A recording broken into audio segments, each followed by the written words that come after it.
दररोज निष्पक्ष व ताज्या बातम्या पाहण्याकरिता चॅनलला लाईक आणि सबस्क्राईब करा। जुना पोलीस ठाणे हद्दीतील फिर्यादी यांची मुलगी अंदाजे मागील 1.5 महिन्यापासून नाराज राहत असल्याने व बाहेर खेळायला जात नसल्याने फिर्यादी यांनी 16 सप्टेंबर 2025 रोजी मुलीला विश्वासात घेऊन प्रेमाने विचारपूस केली असता मुलीने सांगितले की 1.5 महिन्या अगोदर नेहमीप्रमाणे आरोपी रोहित अशोक पाटील वय 35 वर्ष याच्या मुलांसोबत खेळण्याकरिता गेली असता तेव्हा तिची मैत्रीण तिला लुकाछुपी खेळू असे बोलल्याने पीडिता ही आरोपीच्या घरातून बाहेर जात असताना आरोपीने त्याचा घराचा दरवाजा बंद केला व पीडित मुलीचे तोंड दाबून घराचे बेडरूममध्ये नेऊन आरोपीने स्वतःचे व पीडितेचे कपडे काढून पीडितेसोबत तिचे मनाविरुद्ध जबरदस्तीने शारीरिक संबंध केले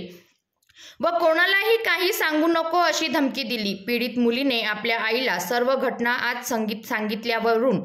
फिर्यादी पीडित मुलीच्या आईने जुना पोलीस ठाणे येथे या घटनेची तक्रार नोंदवली असून पोलिसांनी आरोपी रोहित अशोक पाटील याला अटक करून याच्या विरुद्ध पोस्को अंतर्गत गुन्हा दाखल करून पुढील तपास करीत आहे।